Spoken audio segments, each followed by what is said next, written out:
এইভাবে বিষাক্ত হাওয়া কতদিন নেব আর ফেলবো বলেন? ঘরে আর বাইরে একটা এমন হাওয়া চলছে, ছেলেটা গেল ফিরবে কিনা, মেয়েটা গেল ফিরবে কিনা। 8.5 লাখের একটা খবর তো শুনিয়ে রেখেছি অনেক আগে। এইভাবে আর কতদিন চলবে? পিঠ যে দেয়ালে ঠেকে গেছে, আর যে পিছনে যাবার জায়গা নেই। একটা জায়গা খোলা আছে, রহমতে এলাহি।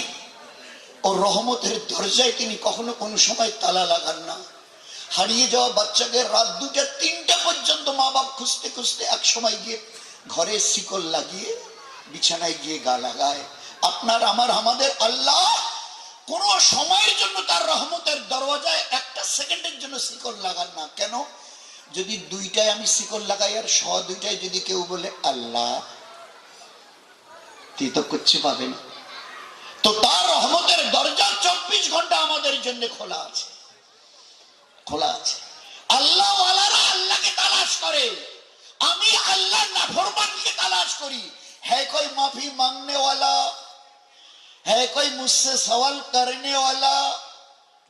আল্লাহ বলে, আল্লাহ ওয়ালারা আমাকে খোঁজে, আর আমি আল্লাহ আমার নাফরমান বান্দা বান্দিকে খুঁজি মাফ করবার জন্য। মাফ এরা যেন, এরা আমার হাবিবের উম্মত, এদের নাফরমানির কারণে